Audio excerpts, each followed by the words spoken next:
Wiebe, welcome to the show. Thank you. Thanks for having me. Wiebe, my first question is always: does logistics matter? It does matter, definitely. It matters everywhere, either seen or unseen. And I think in the past 2 3 years, more seen than unseen. Correct. Yeah, I think everybody has noticed that logistics is key to everything that we buy, that we want to buy, that we would like to buy, and that we use on a daily basis. Yes, I think it's key to keeping everything and everyone up and running. And what is your own link to logistics? How did you end up working in logistics? I started in logistics about 15 years ago. Actually, I did a study in trade management, but never actually liked logistics myself while studying. And also actually didn't go into logistics in my first job, but eventually rolled. Happened to meet someone who was looking for someone in sales and logistics and operations, and that happened in Singapore, where I started working for a small freight forwarder, focused on time critical logistics, where I started in sales, business development, and then eventually actually I started in operations as well, learning everything. Yeah, from on the operational level, really the ins and outs on the customs clearance, the freight forwarding, what customers want on a global scale. So quite lucky and quite weird, where actually I didn't have any interest in logistics in the first place. I had a very big interest in aviation, being flying around the world and seeing the world, but not Mm. actually in how boxes move around or anything. And of course, it was really when I started, it was time critical logistics, so it was very exciting, keeping factories up and running and everything. So never actually dealt with the slower part like ocean freight that came later, in my time at Cargobase. But yeah, that was basically where I started in logistics. So it started in Singapore, and then actually I moved to Europe, then back to Singapore, then I spent some time in the US in Detroit, and then back in Singapore again. And let's say I've been traveling the world for the past 13 years, almost on a monthly basis. So it's not geographically bound, but everywhere in the world, and helping all kinds of companies in various industries. So what I thought was really boring, actually, I now believe it's probably one of the most interesting industries to work in. Yeah, yeah. I guess in that aspect, we're absolutely lucky Yes, yeah. because most people don't work in logistics. No, no, Yeah, no. if they only knew. Yes, indeed, indeed. But it's interesting. Like, I don't know, if you're anything that we use on a daily basis. If you like the laptop that I'm using or the car that we drive in, if you open it up, if you see what the parts that are in there and where all these parts come from, and if you would just put that on a world map, then you see how important logistics is, Yeah, because it's one definitely. big web. Yeah. So you went from solely time critical to I guess freight that moves with any speed that you want because the platform that you have designed and built Mhm. actually manages freight in any mode you could possibly need, right? Yeah, correct. Yeah, so I started. So when I was working for a freight forwarder, doing time critical indeed. So mostly urgent parts, urgent packages, from small to big. So not Yeah, only not small pack, but express air freight, charters, express road freight, anything like that. yeah. And what I noticed was that all these large companies, they manage all that type of logistics by email, and I was receiving over 1,000 emails on a daily basis. And back in the days when we had that phone that blinked red when you had an email, basically it was blinking red all the time. And I thought, Yes. okay, let's see if there's any technology that can actually help these companies. And hence I started Cargobase 10 years ago, and it's anniversary this year. And when we started, we thought, okay, we will build a platform purely for procurement of time critical services. And when we started doing that, after I think 2 or 3 years, a lot of companies actually said, okay, actually, we want to use the same platform for all our freights, or also for ocean freight, also for parcel, also for rail, also for regular air, regular road, etc. So it was not our decision to go into the what I would see 10 years ago as the boring part of logistics, the slow moving logistics. They actually asked us, hey, can you help us out in that logistics? And then we actually start doing that as well. And I noticed that it's not only the time critical logistics that was managed by email and Excel sheets. It was actually, unfortunately, for many companies, a lot of their logistics is still managed by email and spreadsheets. So that's actually where we saw the opportunity not to go only stay in a very niche, but actually broaden the scope into all kinds of logistic services, because our customers are global and they have global shipping needs, not only locally, domestically, or regionally. It's basically yeah, all over the place. And then of course it's unavoidable that you have to be able to support all types of freight modes. So that's quite yeah, quite exciting. Yeah, a lot of freight is managed with Excel sheets and indeed a lot of telephone calls and emails. And are you seeing huge decreases in calls and emails with the customers that are using your platform? Yeah, definitely. Yeah, yeah. So I think a lot of people underestimate how many emails and how many manual actions they do to organize freight. They always say, "Oh, an email is much faster than putting information in a system or doing it through a system."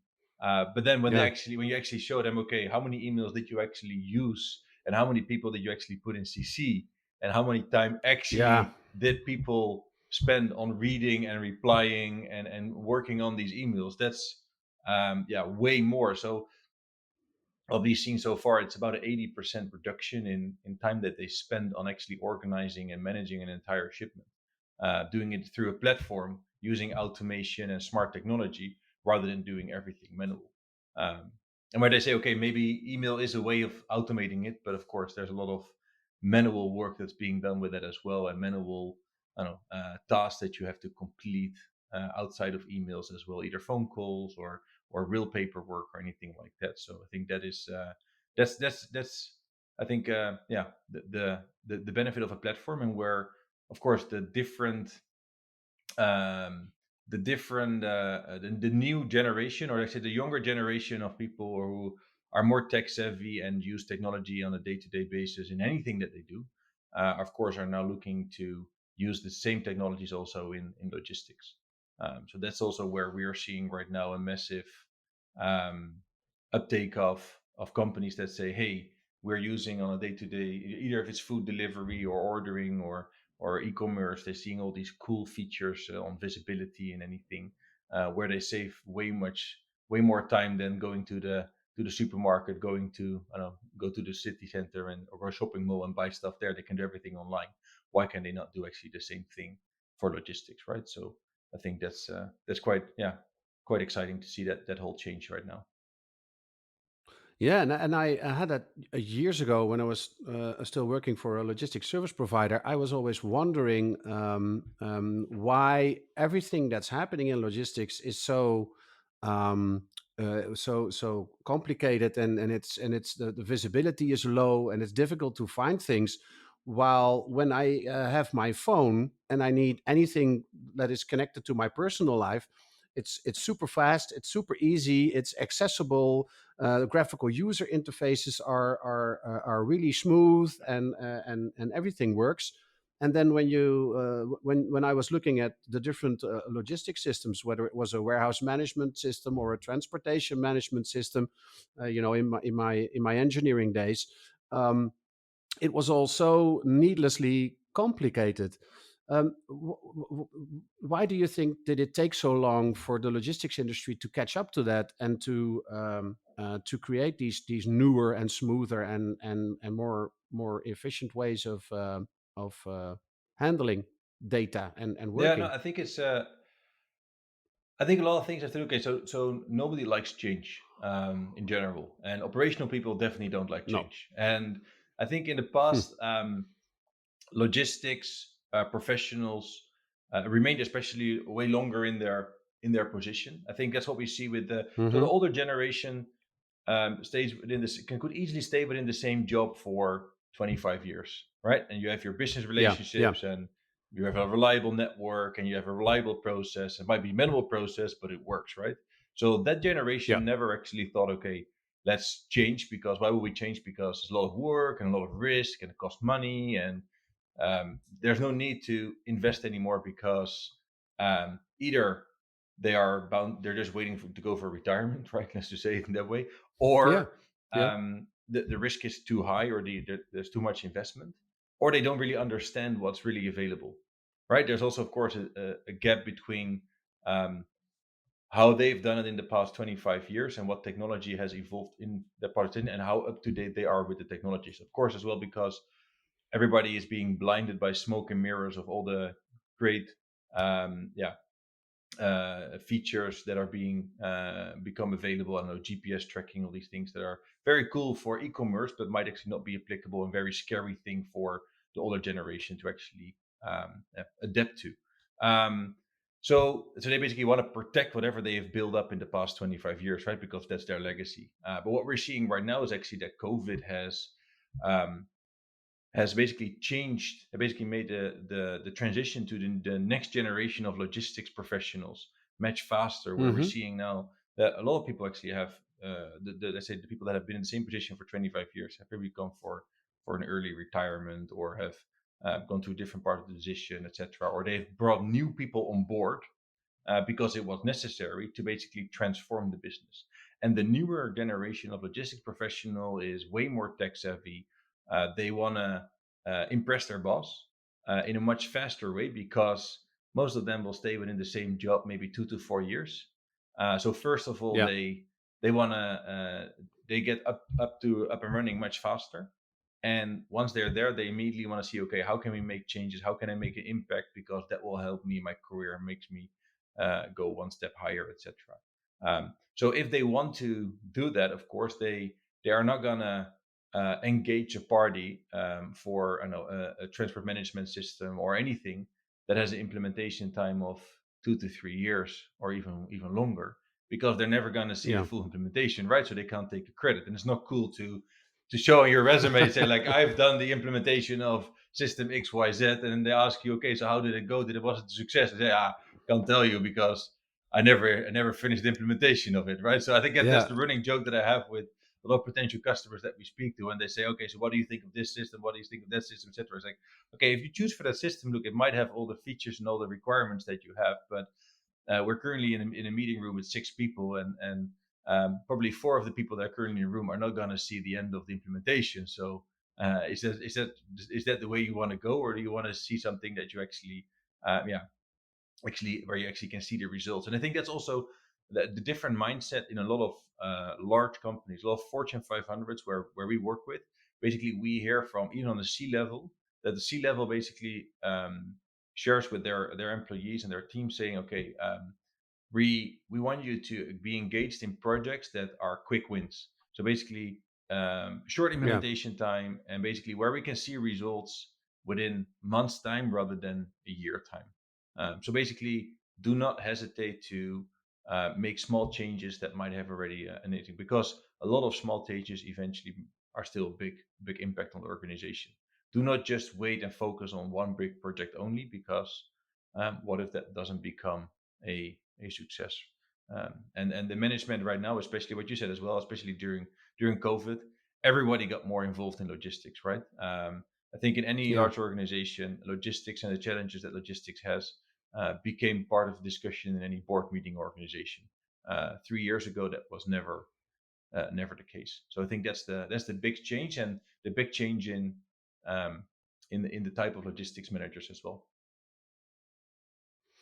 Yeah. So you think that that's also the effects of what's been happening in freight and in global trade for the past years, or is it also the natural, is it natural evolvement because the younger, more tech savvy people are getting older and are getting at an age and a position in the company that they are being trusted, or do you see companies where where the relatively old C-level person says, "Okay, maybe I don't fully understand what is happening, but I'm gonna trust the judgment of my younger Mhm. generation who apparently know this digital technology, and we're just gonna see where it Yeah, takes no, us." what we're seeing in a lot of large organization, that the younger generation is being trusted, and basically they're being told, with a lot of the with the new type of logistics, same as with logistics technology, same with Cargobase.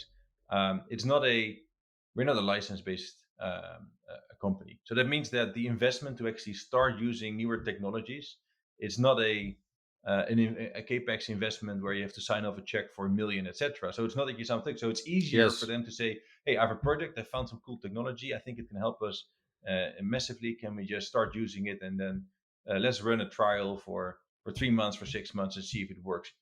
If it works, awesome. If it doesn't work, we tried, we learned, and we move on to something else."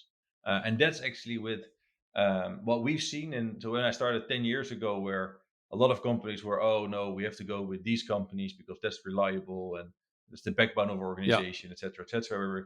Where I think it was 3 months ago, I had a meeting with a logistics team of a very large semiconductor company, and I was the oldest at the table, and everybody else they were all decision makers.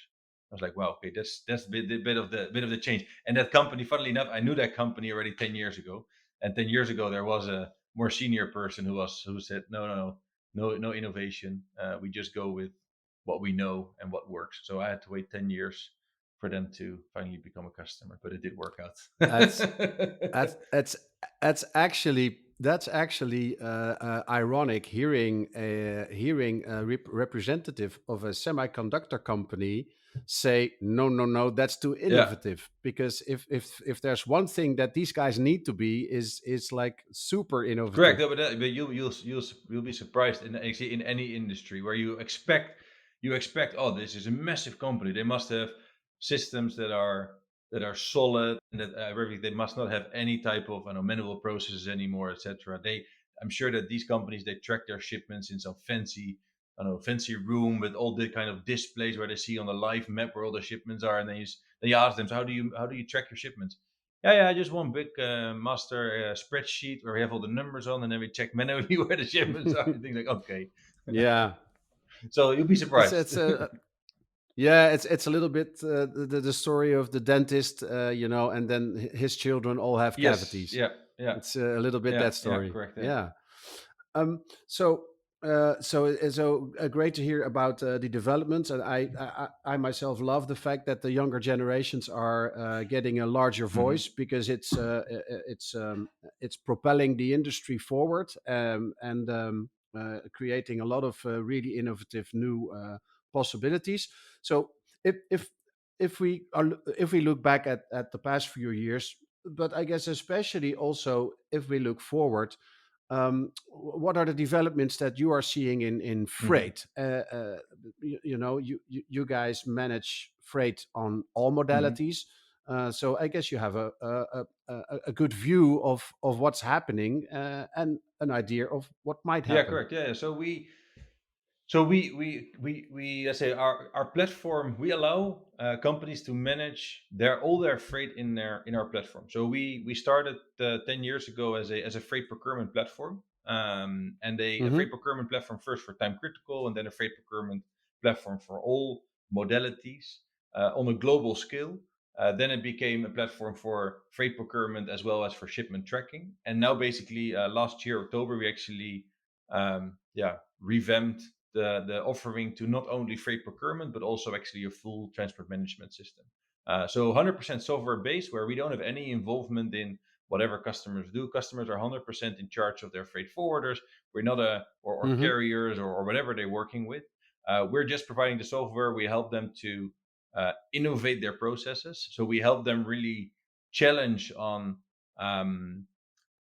on what processes do they currently have in place, how can we put these processes into our platform, and how can we improve these processes. Because what we're seeing in a lot of organizations and with a lot of technology, that the technology that's being offered actually copies whatever current processes they have already. It actually doesn't actually change the processes. So that means that they do have a better way to capture the data and to do things with the data, but it actually does not actually improve the way how companies actually manage their processes, how they manage their day-to-day operations, etc. And I think that's the thing that we're seeing in freight, and I think that is also what COVID and the whole all the disruptions um, um, basically have helped people open their eyes on the management level as well, operational level, is that um, and companies need to be extremely flexible in the way how they manage their logistics. And um, a lot of companies overcomplicate how they manage logistics. So they capture too much unnecessary data, a lot of nice to haves, a lot of bells and whistles, etc. And that's also because um, in the especially in the software side, in the transport management side, a lot of senior management is involved in the decision making process of what they actually want to get out of a transport management system. And the people who actually sit Hmm. on the who actually manage the logistics on a day-to-day basis, the logistics operations, who actually use the technology almost their entire day, and are 99% of the actual users, those are actually usually not really being involved in the process. So what you actually end up with is a massive disconnect between senior management and logistics operations, that procure a solution that nobody wants to use, that is very user unfriendly, and eventually not giving the actual results. So that's what we're seeing in the change of, or let's say the complexities that a lot of companies have when it comes to selecting logistics technology. But getting back to your question, because you're basically saying what the difference that how companies are managing their freight, or Yeah, well, I was thinking of like the changes that are occurring in the different freight mm, markets. Whether it's air freight or ocean freight. I mean, these different modalities. There are different changes in different industries, and I figured with so many customers shipping so much freight across so many modalities. Yeah, I was wondering what your vision is on where these freight markets are yeah. moving. No, so I think, of course, there are a few things that we see, right? So we see first that the way how in the freight procurement itself, we've seen that before COVID already, and also current in the current market, because the rates Yeah, have gone up massively, the rates have dropped, the rates have gone up again. Companies need to be able to respond much quicker to the difference in the freight market itself. So that means either are they going yeah, to contract freight, are they going to do spot buy freight, etc. And we're seeing now, for example, a massive change where people say, okay, we're not going to do any contracted freight anymore. We're going to do everything on the spot buy because that's basically more cost effective.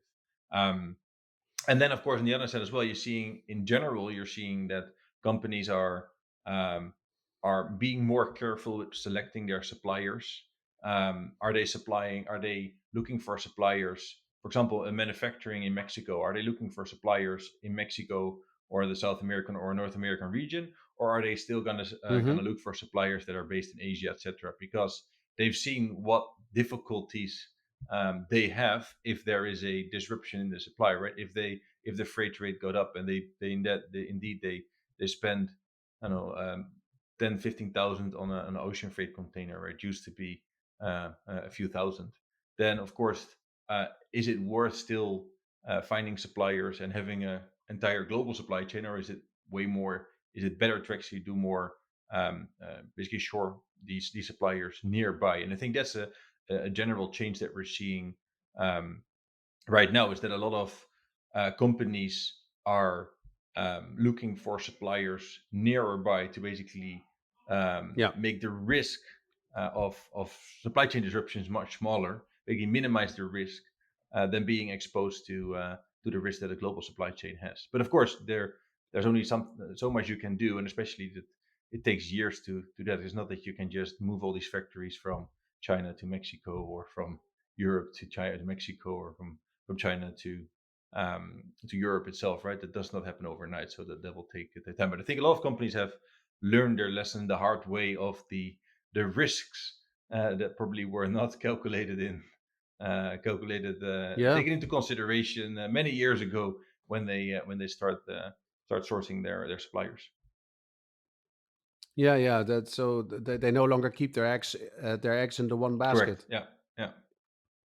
Are you seeing different developments in different regions? So is Asia responding differently than Europe, and is or than the US or the South America? Are you seeing I seeing think that, yeah, we see. differences? So of course, in Asia, we're seeing more. Um, so there, of course, there's a massive domestic market in Asia itself, right? So What we're seeing Yeah. in Singapore, Malaysia, a lot of the suppliers that they have are actually from the region itself, so they never were that badly affected that, for example, the folks in the US, Mexico, or Europe were, right? Because they, of Yeah. course, we all know that the the ocean freight rates and the air freight rates to bring products from Asia to North America, South America, as well as to Europe, of course, have gone up so badly that it affected everyone. Where within the domestic in Asia, it was, of course, also has gone up, but not as Yeah. to the effect that it really.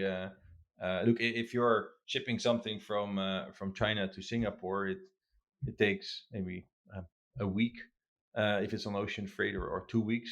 Yeah, if you're doing something from China um, to Mexico, it takes about 6 weeks, 8 weeks. If there's disruption, if it does, and in the past it was not even a fact that it actually would move, that it would actually be put on a container or put on the airplane or anything like that, right? So I think that's, of course, is the difference, that it's easier for in Asia if you have local suppliers to actually to change. Where in North America and in Europe, they're way more reliant on what actually happens in Asia.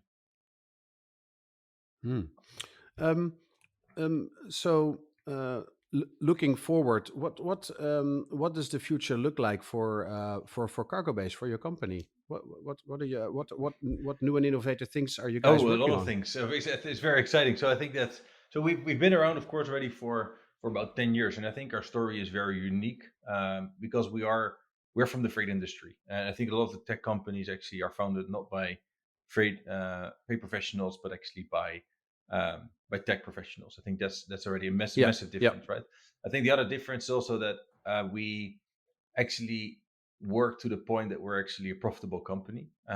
So even before COVID, we were already a profitable company, and that basically have managed to fuel our own growth. They will be closed around earlier this year um, a growth round financing purely to invest in our product and our sales and marketing capabilities to actually grow even faster. So what we have done is Nice. massively invest in our product to because primarily let's say about 1.5 years ago, we primarily focused on the freight procurement side, and we thought, Yeah. okay, that's something that we have mastered and that we're really good at. But then actually, there were other points as well where we were not. Let's say out of 1 out of 10, we were maybe scoring a 6 or 7, and we want to be a 10, of course, everywhere, right? So we started to Yes. invest in a lot of in freight visibility. But then, of course, freight visibility is a very big point, because what is freight visibility? Does that mean that you have Yeah. milestone updates? Does that mean that you have GPS tracking? Or does that mean that you have predictive ETA? All these kind of um, yeah different options and ways of offering freight visibility. But where we're gonna the things that we're really going to focus on is, okay, user experience. So we're launching a new user interface in February. User interfaces, Hmm. our platform is already seen as a very user friendly platform for logistics professionals, but we're going to even make it even better. So basically, less clicking, customizable dashboards, etc. Still easy to customize for our end customers. The other thing is the freight visibility part, and then data is also extremely important. So we put up a team of data scientists who are actually going to look at the 10 years of data that we actually have, and also the data from our customers. And then basically you're going to look, okay, how can we actually help our customers better? Because we're seeing that a lot of customers have focused on, actually, we want to have access to good data, we want to have quality data, we don't want to rely on our logistics service providers, we want to actually have data from ourselves. But how are we actually what we're actually seeing right now is that customers actually don't have um, the not the capability, they don't have the time often to actually look at the data, or actually crunch the data in a way that they can Yeah. actually actually use it. And I think that's key.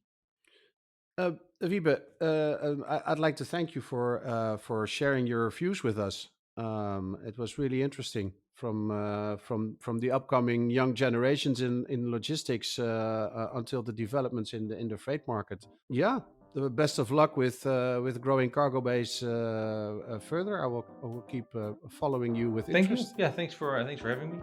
Great catch up.